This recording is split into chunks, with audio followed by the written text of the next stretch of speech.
Hey, this is Mike. Thank you so much for choosing this video.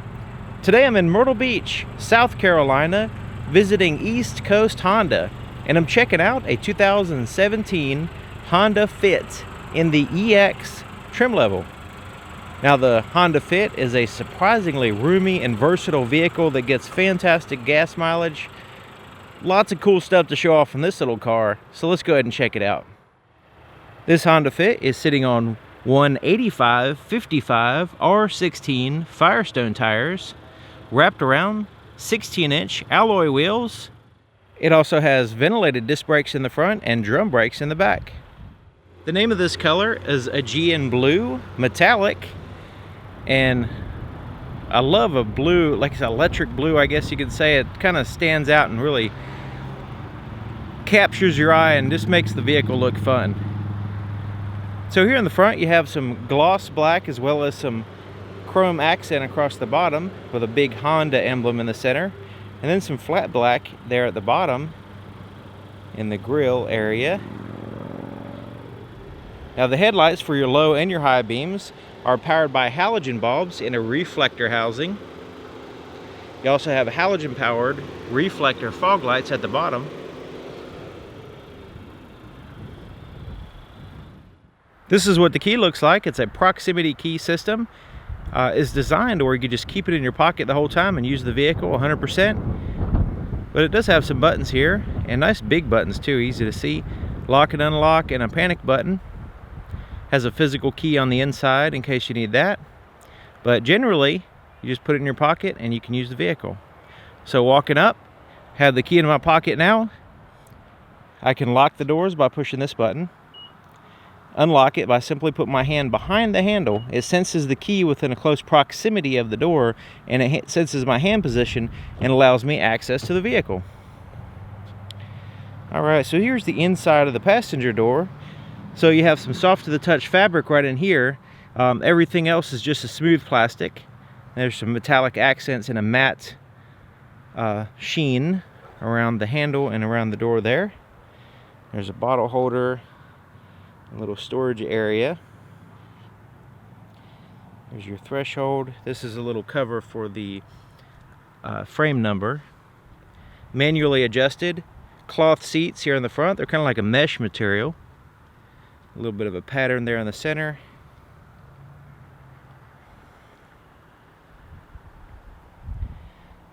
There's the dash, and it has that matte metallic accent and a contour dash as well. Take a look at the glove compartment. Smooth plastic on the inside. There's the leg room, and you can see that they kind of dish down. The floorboard kind of dished down to kind of give you a little bit more leg room. The seat's all the way back just to kind of give you a visual reference, but all the measurements will be in the description.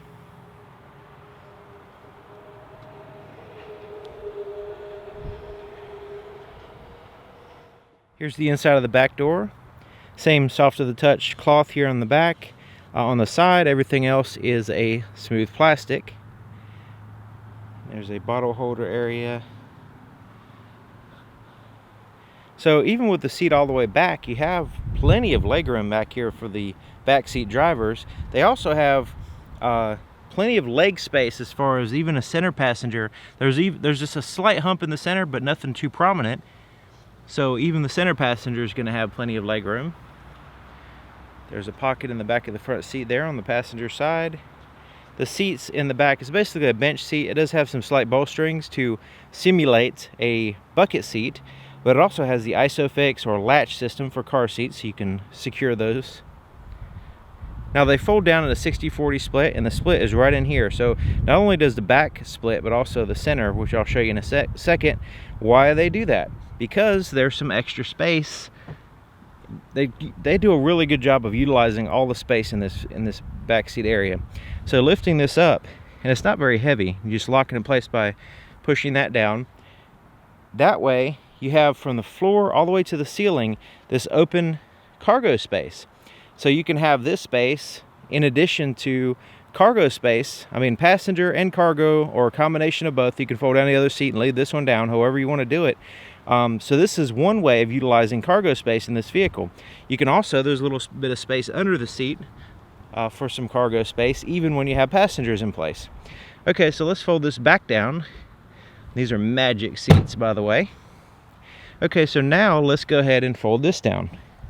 So as I fold it down, you'll notice it pushes down the bottom portion of the seat down into that unused portion of the floor. So now it utilizes as much space as possible, basically, and it makes this portion of the back seat flush with the cargo area.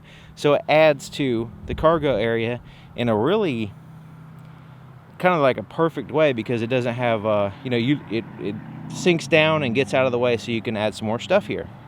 And of course you can fold this side, but both sides, or a combination of passenger and cargo.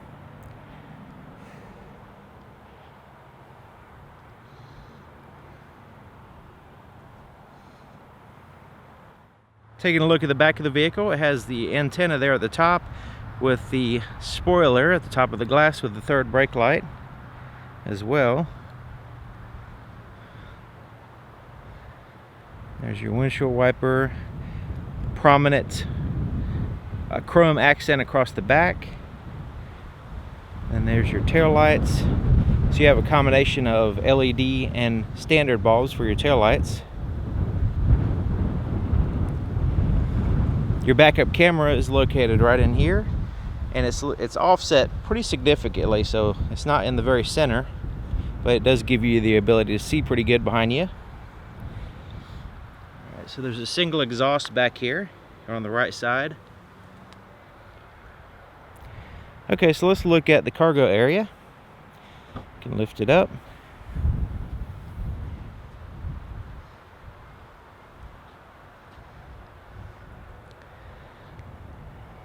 Okay, so you can see folding the seats down adds to your cargo space, but even if you have passengers in the back seat, you still have a pretty significant amount of cargo space.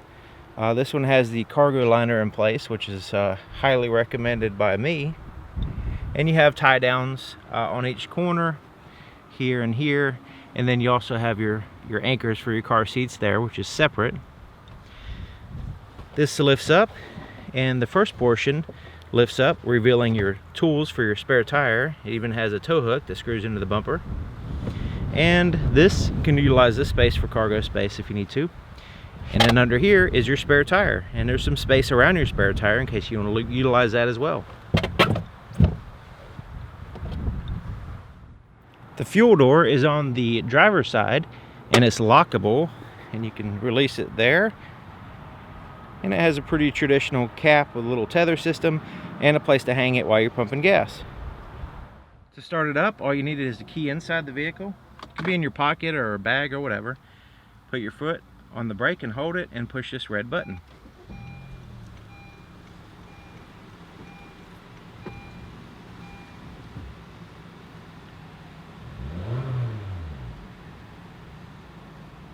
Here's the floorboard in front of the driver's seat. And you see it kind of dishes down in. There's your accelerator and brake pedal. It also has a footrest right here, place to put your foot while you're driving. So let's go ahead and take a look under the hood. To open the hood, there's a latch right here in the center. Just kind of reach in and move it to the left, and you lift the hood up. And the hood is very light, by the way. It requires a prop to hold it up. There's your prop right there, and it goes right in that area. All right, so here's your engine compartment, and there's a insulated firewall in the back. The strut towers are braced in with the ACE body structure. There's a little, hey, look at that little tiny battery there.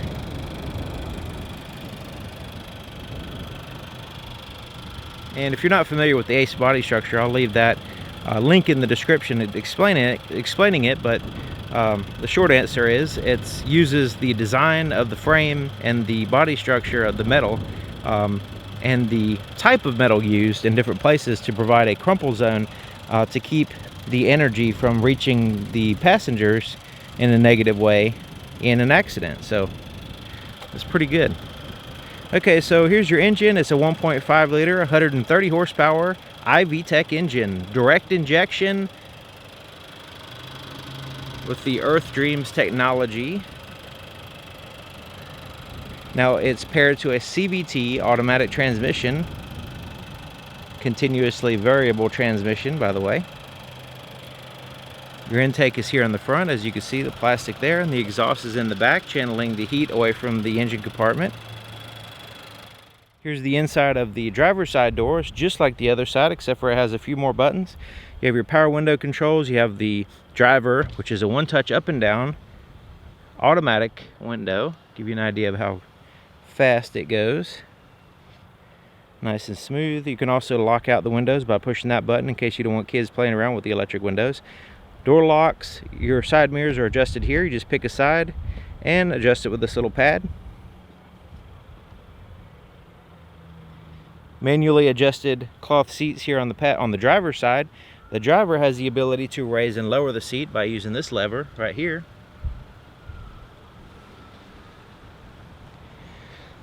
So right in here, starting here at the bottom, is the ability to reset your tire pressure monitoring system. You can turn off traction control if you need to spin tires for whatever reason. And it has the eco mode if you want to save some gas. And there's a cup holder here on the left side. This is really nice. So as you're driving, especially with a manual, you know, you can have your cup on the right side or left side or wherever you want to have it. Really nice. It also has a lever under here that's kind of ambidextrous, so you can release the tension on the steering column, and it's a tilt and a telescoping steering column, so you get it right where you want, and all you have to do is push this to lock it in place. Taking a look on the inside here from the driver's seat.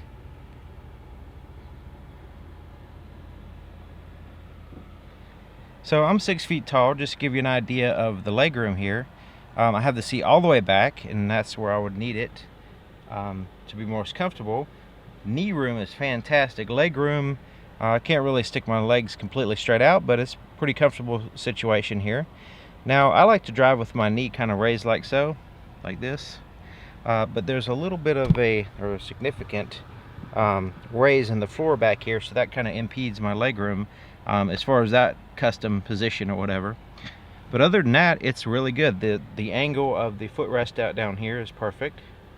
So let's go ahead and start on the steering wheel. So it's a synthetic material with a simulated, like a leather texturing,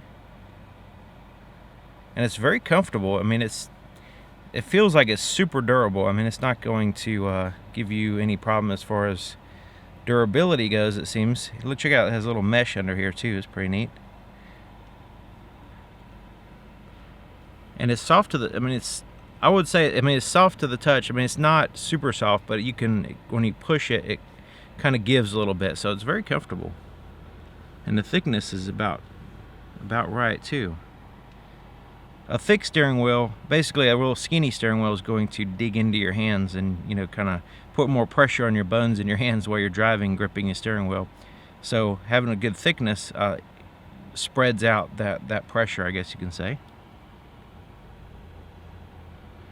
Okay, so your cruise control is located here on the right side, and on the left side is your volume for your radio. You can change through your presets or tracks, audio tracks, that kind of thing with these two buttons. And then you can change your audio source, like AM, FM, Bluetooth, satellite radio, that kind of stuff. And this button cycles through 3 different options. So you're pushing it, actually 2 different options on this vehicle. You have your phone, and then you have your radio. If it had navigation, it would give that as the 3rd option. And all you do is rest on the one you want, and it'll go there. So it's really easy to go to the main features in the system there. And then this button will pop up a menu. Depending on where you're at, if you push that, it will give you a little options there depending on what screen you're in, on how to go in and do some more stuff by keeping your hands on the wheel and eyes on the road. So this is pretty cool. Now your Bluetooth controls are down here, so you can answer calls, hang up, and also you have a voice recognition system here, so you can actually make calls by using your voice, by saying the name of the person in your phone book that's saved on your phone. So that's a really good feature, because you stay productive receiving and sending calls and all that stuff while you're driving. So it has the paddle shifters. There's your plus, raise the gear ratio, or should I say speed ratio. It goes all the way down here, so as your hand is on the steering wheel, it kind of follows along, and you can, you know, easily push it. Same thing with the negative to downshift. Alright, so your windshield wiper controls for your front and rear are right there on the right. On the left side is your turn signal, but also it has off, parking lights, automatic, and then you can turn your headlights on. And then there's your fog light control there. Alright, let's look at the gauges. So prominent right there in the center is your speedometer. On the left side is your RPMs. And I like the way the blue background is. It's really nice. And then the white lettering and the black background. It looks really cool at night. You got to check out my night video. Okay, so here on the right side is your fuel gauge at the bottom, your outside temperature, your odometer, and your trip A right now is showing that, and then your clock and your fuel economy, average fuel economy in the moment. And speaking of that, as you're driving, these little bars on the side will change colors depending on your driving style. So if they stay green, then you're getting the best fuel economy for that particular situation. Okay, so right in here, there's a button right up here. You can push that, and you can cycle through. That gives you your range, your average miles per gallon, then your trip B, oil life, then it goes back to your original screen there with your odometer. This is also your dimmer switch, so turning it will raise and lower the brightness on your gauges there. Alright, there's your four-way flashers. So here's your center stack. So you have some vents at the very top. And check it out, here's your touch screen, and it has a CD player, which is interesting for a 17 model. But you have some soft touch buttons over here, and then there's your actual touch screen. So let's push that and go to your home screen. So it kind of gives you these icons, quick linking to where you want to go. The Link Connect is actually using a smartphone app, so your smartphone has to be connected to the system, whether it be directly through the USB or wirelessly through Bluetooth. Alright, and then your audio, let's take a look at that screen. So you have your station list, and then you have your presets here. So you can go through that. And we have, let's go to the source. So AM, FM, CD player, USB, iPod, Pandora, HDMI, all kinds of different ways of playing music through the sound system. So let's go back out of that. And you have your presets there at the top when you're in this particular screen, showing what station you're in. Right now we're in FM. Let's change that to, let's go to AM, just to show you how to change it and see what it looks like. Alright, so let's go on to the phone. I don't have a phone paired, but once you pair the phone, you'll be able to send and receive calls. Let's see what the screen looks like. I'm not going to pair one, but you can see it has your call history and your favorites there. Also your phone book will have it be accessible. And information. This is kind of like a drive computer in a way, with your fuel economy and your average and instant, and then you have your trip on your fuel economy and your distance and all that stuff. And then there's a bunch of settings that you can go into, and you can set your clock and pair phones. You can pair several phones. It'll just be on a priority system. So if you pair two phones and you just have one phone as a priority over the other, then when you get in the vehicle with both phones, it'll just pick the priority phone and pair that one when you get in. And there's your volume knob. It's no volume knob. It has like a little touchpad there for your volume, in addition to on the steering wheel. So I'll give you an idea. And I really like the prominent clock there in the corner, so it's easy to find and easy to read too. Okay, your climate control buttons are just below the screen. You have your temperature, your fan speed, where you want the air to blow. Pretty straightforward. And then you have recirculate the air, or you can let the outside air come in. And your rear defroster is there as well. Okay, so down here you have a 12-volt power supply, 180 watt max, HDMI input, and a USB input. This is for playing music through the sound system. And you have some storage space right in here. Cup holders, You notice the cup holders are separated in the middle in case you want to utilize that space for other things besides cups. So here's your shifter, and I'm going to show you the backup camera. But before I do that, there's another camera, and the camera is actually located on the side mirror there. It's just on the bottom. I think you can see that. But this gives you a view of your blind spot back here. So if you have if you're changing lanes or whatever, or you're considering changing lanes, you can see over there. Two ways to access it. One is to push your turn signal on, and it gives you the visibility over there. So right now we're kind of close to the curb and the woods there, so let's kind of pull up a little bit so we can see what you're looking at there. Okay, so now you can kind of see the curb, and kind of gives you some indicators as far as distance, just a little bit there. There's another way of doing it, and that is if you don't want to put your turn signal on, if you're not sure if you want to change lanes, you can just push this button on the end of the stalk, and it gives you that camera without putting your turn signal on, which is nice. Okay, so there's another camera, like I mentioned, is the backup camera. So let's go ahead and put it in reverse. And here's your backup camera, and there's some guidelines that are active. So you turn your steering wheel, it will change the direction of the lines. You also can get different views. So you have this wide angle view, more of a straight view that's not quite so distorted, and then kind of a simulated top-down view, so you can see directly down on the ground below you, below the camera, I guess you could say. So it's all from the same camera, it just changes the distortion of the lens, basically, to give you those different views, which is pretty neat. Continuing on, there's neutral, there's drive. This is your normal drive position, and if you want to use your paddle shifters, or if you just want to get sporty, you can go into sport mode and emphasize the performance of the vehicle over the fuel economy. Little storage pockets in here, and then your handbrake or parking brake is right here. Alright, so your armrest is a cloth covered, soft, pretty soft, not super soft armrest here, and it goes all the way back, and this can actually lift up, and you have a storage compartment, kind of extends over here, but you also have a 12-volt power supply and a USB charger. So this is for charging your cell phone only, and there's a little pass-through right in here to allow wires to go in and out of the compartment without pinching them.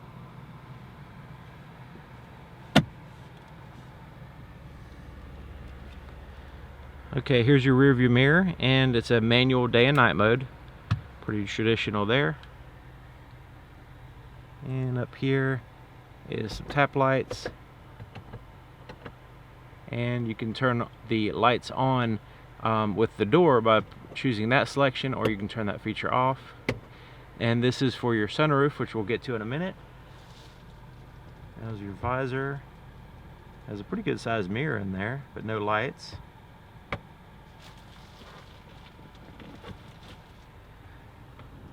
Same thing on the passenger side.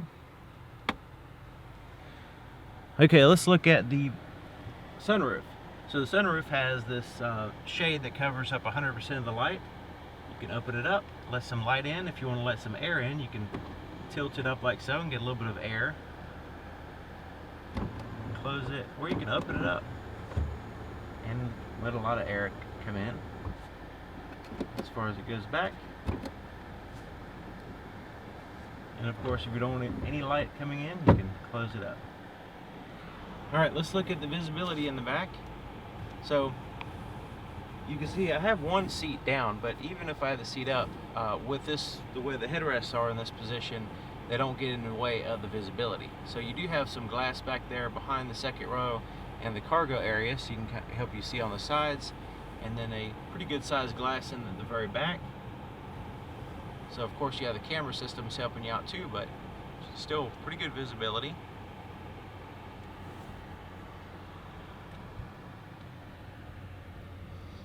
Alright, so there you have it, 2017 Honda Fit in the EX trim level.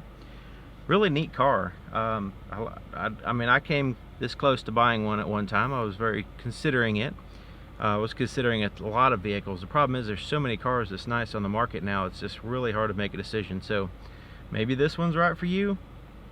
Who knows? I I was very close. But anyways, thank you for watching. Thank you to East Coast Honda here in Myrtle Beach, South Carolina, for allowing me to show off an awesome vehicle, and I'll see you guys next time. I'm going to show you the window sticker so you can use the pause button and get some information off of it if you would like.